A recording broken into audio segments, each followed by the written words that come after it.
I unintentionally caused a war between my family and my brother's wife's family with one innocent text message. So my brother's wedding happened 2 days ago, and it turned into a complete chaos, which I know even though I wasn't there. You might wonder why I didn't attend the wedding if it's my brother's.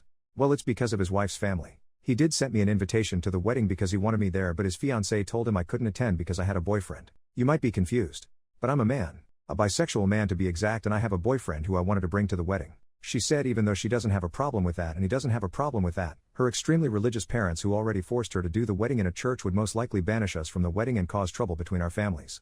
After she told him that my brother told me I couldn't attend and told me why, you might think I was angry. The truth is I was relieved. I hate going to big events with lots of people because of my social anxiety, and I already was used to not being able to attend certain events because of my sexuality, so it was nothing I haven't heard before. So the day of the wedding I stayed at home with my boyfriend. It's worth mentioning my parents apparently didn't know I wasn't attending the wedding. I was chillin' at home cuddling with my boyfriend when I suddenly got a text message from my parents asking me where I was, because they couldn't find me at the wedding party. I told them I wasn't attending the wedding and asked if my brother hasn't told them anything. They said no and asked me what happened. I didn't see any reason to lie, so I sent them a text message telling them exactly why. Now I have to admit I don't exactly know what happened after I sent them this message because they read it but didn't reply. And why do they care in the first place? They didn't notice I wasn't there before until the wedding was already over. They only noticed when the wedding party started. However, apparently my parents talked to my brother about it and all of a sudden my absence was the main topic of the wedding party. From what I heard, two fronts formed. On the one hand my parents and the rest of my family against the family of my brother's wife, and apparently he as a husband now felt compelled to take her side and tried to argue in her favor. It's crazy to think that I was just sitting at home living my best life with my boyfriend while all of that crap went down on his wedding. The wedding party was ruined and my brother appeared on my door angrily screaming at me, asking why I felt the need to ruin his wedding. I was confused and asked him what happened and he told me everything. I told him it wasn't my intention. I just told our parents what happened because they didn't know and wanted to know where I was and I thought he told them beforehand. He screamed at me that I ruined his wedding. I told him it's not my fault, he wasn't honest with them. I just respected their wish to not attend the wedding. I couldn't know it would go down like this because like I said, I couldn't attend several events before because of my sexuality and my parents never said anything about it, so I thought it would be the same thing here. But I gotta admit it's kinda sweet that my parents and the rest of my family stood up for me. They haven't done it before. That's a more than welcome change. But I still feel kinda bad because apparently I really ruined the wedding party. Update: so after my brother's visit, his wife and him went on their honeymoon. And the way the wedding party went might have been even worse than I imagined. What happens now is incredible. When I said in the main post that two fronts had formed, I only meant that metaphorically, of course, but it's no longer that. While nothing much interesting happened in the first 2 days afterwards, the terror started as soon as my brother and his wife went on their honeymoon. My mom and my dad visited me and told me how the wedding party escalated and they were so close to physical violence. I thought it was funny at first, but this truly bothers me. I also want to point that you did a great job at convincing me it's not my fault, but hearing my parents' side still gave me a bad feeling in my stomach. However, like I said, the terror started shortly after they went to their honeymoon. And when I say terror, I mean that my sister-in-law's family found both my Facebook and Instagram account and started spamming me with hateful messages. I received insults and hateful messages from various different accounts who all had one thing in common. They all had somewhat of a Christian theme and all of them had the same last name. So it wasn't hard to find out whose accounts it was. Mainly because I don't know my sister-in-law's family at all. I only know her and I know her parents were homophobic Christians. But whatever. They not only started attacking me, they also found the account of my boyfriend from my account because we're linked as a couple and started to send him the same messages. The messages contained on one side typical bigot stuff like, "You're burning in hell for your sins." One even called me and my boyfriend two devils in disguise. The other side were just blatant insults. You get the idea. I called my parents and told them what they are doing. Then I sent a text message to my brother with screenshots of the messages his wife's family sent me, to which he replied that I shouldn't disturb him with that during his honeymoon as I already destroyed his wedding party. I couldn't believe it. He was just like them. He did send me an apology after my mom told me she called him. But none of this is the main reason I'm giving you this update this early. Because I got a call this morning from an unknown number. I hesitated because I thought it was one of them. And I was right, but it was none of the people who insulted me. I heard a woman's voice who introduced herself as the half-sister of my brother's wife. She said it didn't go unnoticed what her family was doing and she wanted to apologize for them. I told her I'm not going to tell anyone in her family about this and that I don't blame her for her family's actions. She thanked me and hung up. I don't know why, but I have this feeling she only did this to protect her family from being reported. My mother wrote to me earlier that she wants to report the insults and the harassment of these people and that she demands for my brother to divorce his wife or she will disinherit him from her will because that's not how she raised him. A little radical in my opinion, but I understand where she's coming from. This entire thing escalated so much it's unbelievable. Update 2. It's been a few days. First of all, me and my boyfriend are fine. Luckily for us they didn't go any further than their text messages. My mom filed a report against them. I don't know the current situation about that as I haven't filed a report myself. The reason I update you is a different one. First of all, one person in my sister-in-law's family is actually going to testify in my favor and against her family. It really takes courage to do so. It's the same person that called me in the last update. Somehow they found out that she is into women. No reason to hide it anymore. However, she said she's fine and is going to stay at a friend's house.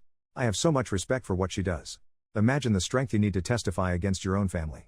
I now feel bad for assuming she only called me to save her family from being reported. More importantly, what is the current situation with my brother? Well, my mom talked to him and told him to leave his wife or she will disinherit him from her will. He decided to stay with his wife and my mom made her threat come true. He's no longer in her will.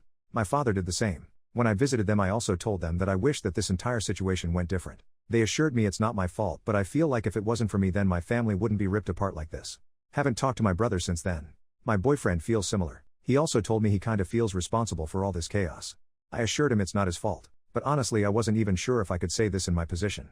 On the other hand, it was my sister-in-law's family's bigotry that ruined everything, and everything would have been fine if I could have just attended. But now it's time for me to grow distant to this situation. We see what the report will do. I followed your advice to document everything. The insulting and harassing messages continued until 2 days ago. So I have much to say about them. Unfortunately, homophobia is still very much normalized in our society. I already said it in a post in my profile, but the reason I'm so calm and casual about the situation is the simple fact that I'm used to situations like this.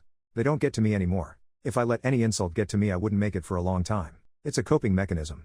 I've been into situations where I was sent to the hospital because I kissed my boyfriend in public. So insults and harassment like theirs is nothing I haven't seen before. Final update. So last time I told you my mother was pressing charges against them, and to my surprise we won. They weren't going to jail or anything, but they had to pay for their actions. Literally. There was one incident where my sister-in-law's dad was actually trying to find out where I lived and asked my brother, who told him. Only God knows what he would have done to us if we still had lived there. But in the time span of the last 2 months, me and my boyfriend moved to a different place which my brother didn't know anything of. Also, their social media accounts were deleted. However, I don't know if this was part of their punishment or if they did it themselves. My mom has also carried out the threat towards my brother and disinherited him from her will. After he came back from his honeymoon, he begged her to put him in again. She said only if he apologized to me. She invited me and my boyfriend over, and my brother sat in the living room with this mad look on his face. She made him apologize, but I didn't accept this apology because I could tell it wasn't sincere. He did it because he had to and not because he was actually sorry. I told my brother that I am disappointed in him for who he became. Before that we had this huge bond, usually never judged each other for stuff like this, and all of a sudden he has such a problem with me having a boyfriend. I just don't get it. I told him that I miss the old him. He didn't respond to anything. He just sat there quietly staring at the bottom. After I finished, he just got up and left. This was the last time I spoke with him, and it's already been a few weeks since this happened. My parents paid much more attention to the discrimination I face since this incident. They wanted to learn more about the problems I face as a queer person. I really love them. My dad even got a bisexual pride flag for me and asked if he could hang it in our bedroom. I love that I have such great parents. I just wished for my brother to become the person he once was. By the way, since the case with my sister-in-law's family is over, I didn't hear anything about their lesbian daughter. She supported us during the process, but we lost contact afterwards, and I just hope she's fine. New update. The final update of my story happened 6 months ago, and I figured some of you might be interested in how things are currently going. There have been some things that happened. First of all, I want to give you an update about the sister of my brother's wife. Around 2 months after my update, she texted us and asked if she could come over. We talked for a while and I was relieved to find out that she is fine. She said that she moved in with her girlfriend when the case was over, simply because her parents and the rest of her family had disowned her and threatened her with physical violence if she dares to return. However, the relationship with her girlfriend ended after a while, and she asked us if she could stay for a few days until she found something. She stayed with us for 2 weeks. During that time, my parents had visited us and offered her to stay with them because they had a big house with some free space. She stays there currently because she wanted to study, and my parents had no problem with letting her stay a little longer. Me and my boyfriend also help her out financially a little bit. We included her into several different celebrations such as Christmas and New Year's Eve, and I feel like she is the sister I never had. What's probably more interesting for you is how my brother is currently doing. The truth is, I don't know exactly. We haven't talked since the apology. However, he actually tried to attend our Christmas celebration party, but the moment he appeared, my dad kicked him out and said that, and I quote, "This homophobic rubbish is no longer allowed in my house." I love him. Oh, by the way, of course, both went through with disowning him. My boyfriend and I are still together, and I feel like he might be the one I want to marry. This entire situation made our bond so much stronger.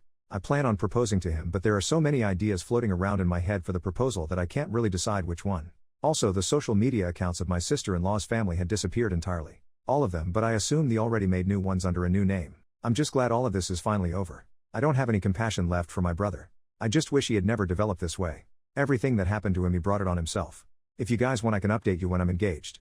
Thanks for reading. Wish you all the best.